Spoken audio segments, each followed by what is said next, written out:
Professor PLO Lumumba, a prominent Kenyan lawyer and Pan-Africanist, has articulated numerous thoughts on the state of Africa and the reasons behind its continued subjugation and exploitation by Western powers.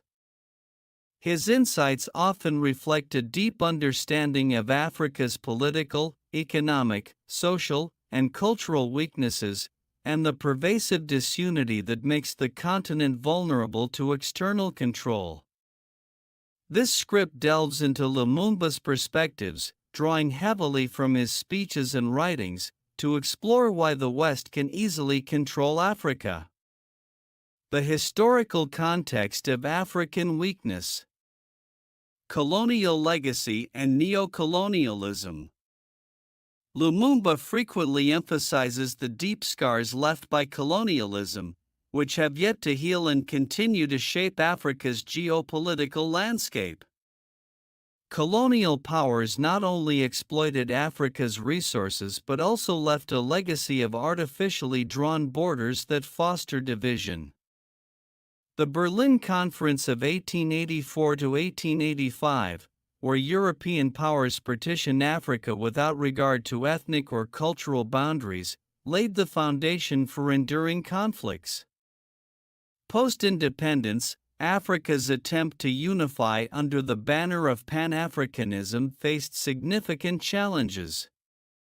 Lumumba often references the divide between the Casablanca Group and the Monrovia Group in the early 1960s. The former advocated for immediate political union, while the latter preferred gradual integration. The resulting compromise, the Organization of African Unity, OAU, failed to foster the necessary unity, leading to persistent fragmentation and vulnerability. Continued economic exploitation. Despite gaining political independence, African nations remain economically dependent on their former colonizers and other Western powers. Lumumba points out that this dependency manifests in various forms, including unfavorable trade terms, foreign debt, and economic policies dictated by international financial institutions like the IMF and World Bank. These dynamics perpetuate a form of neo-colonialism, where African countries are coerced into policies that benefit Western economies at the expense of their own development. Political disunity and weakness. Fragmentation and ethnic divisions. One of Lumumba's core arguments is that Africa's political fragmentation and ethnic divisions make it susceptible to external manipulation. The continent is home to numerous ethnic groups, many of which were pitted against each other during colonial rule and continue to vie for power and resources. This internal strife often escalates into conflicts, making unified political action difficult. Ineffective governance. Lumumba criticizes the governance structures in many African countries, highlighting the prevalence of corruption, lack of accountability, and power struggles. These issues undermine the continent's ability to present a cohesive front in international affairs. He often cites the ineffectiveness of the African Union (AU) in addressing continental issues, pointing out that it says the right things but rarely follows through with effective action. Economic dependency. Trade imbalances. Africa's trade patterns remain skewed heavily in favor of Western nations. The continent exports raw materials and imports finished goods, a dynamic that ensures African countries remain at the bottom of the global economic hierarchy. Lumumba argues that this trade imbalance is a deliberate strategy by Western powers to keep Africa economically dependent. Debt and financial dependence.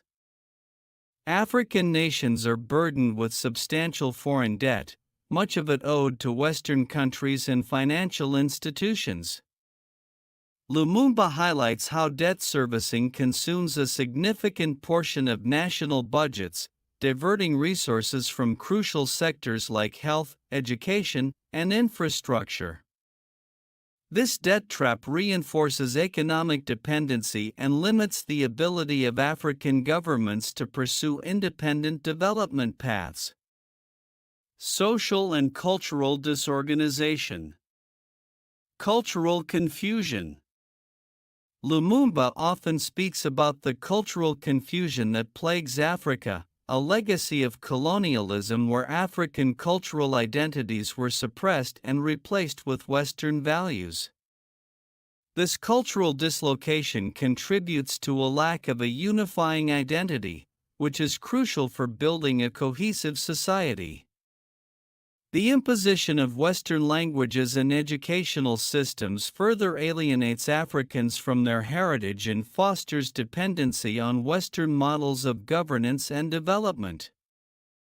Social disintegration. The social fabric of many African countries is weakened by issues such as poverty, disease, and inadequate social services. Lumumba argues that these problems are exacerbated by the brain drain, where educated Africans migrate to the West for better opportunities, leaving behind a workforce that is less capable of driving development. This migration also perpetuates the narrative of the West as a land of opportunity, further undermining efforts to build strong, self-sufficient African nations. External interference and exploitation. Military interventions and conflicts. Lumumba highlights the role of Western powers in instigating and perpetuating conflicts across Africa. He cites numerous examples where external powers have armed and funded rebel groups or supported coups to install compliant regimes. These interventions are often motivated by the desire to control valuable resources or strategic territories. The assassination of Patrice Lumumba in Congo and the support for apartheid in South Africa are stark reminders of how the West manipulates African politics to its advantage. Economic exploitation. Western multinational corporations exploit Africa's natural resources with little regard for environmental sustainability or the welfare of local communities.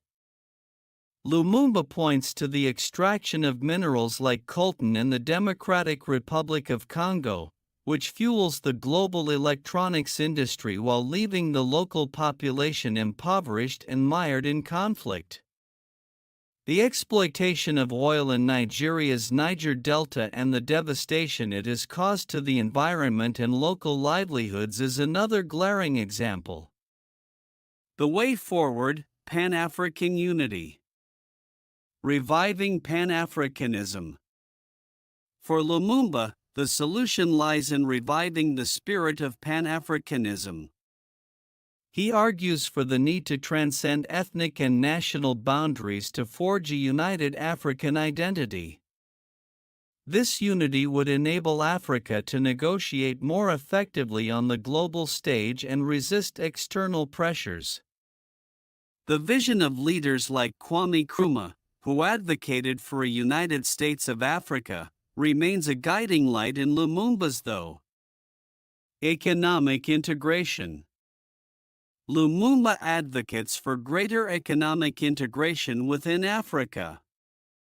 Initiatives like the African Continental Free Trade Area, AfCFTA, are steps in the right direction, but he stresses the need for practical implementation. Reducing trade barriers, harmonizing regulations, and developing infrastructure to facilitate intra-African trade are crucial for building a self-sustaining economy. Political reforms are essential to strengthen governance and reduce corruption. Lumumba calls for African leaders to prioritize the welfare of their people over personal gains and to adopt policies that promote transparency and accountability. Strengthening institutions and fostering a culture of democratic governance are critical steps towards achieving political stability and unity. Cultural Renaissance. A cultural renaissance is necessary to rebuild a sense of African identity and pride. Lumumba emphasizes the importance of promoting African languages, traditions, and values. Education systems should be reformed to reflect and celebrate African heritage, fostering a sense of belonging and unity among the younger generations. Professor PLO Lumumba's thoughts on why the West can easily control Africa revolve around the themes of disunity, economic dependency, social disorganization, and external interference. His vision for a stronger, more united Africa is rooted in the revival of Pan-Africanism, economic integration, political reforms, and cultural renaissance.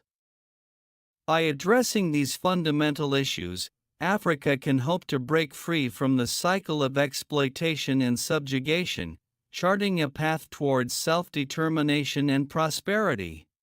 Hey everyone! If you enjoyed this video, don't forget to give it a thumbs up. Want to be the first to know when we upload a new video? Tap the notification bell. And we love hearing from you. Drop a comment below with your thoughts and questions. Lastly, share this video with your friends who are passionate about the social issues affecting the African continent.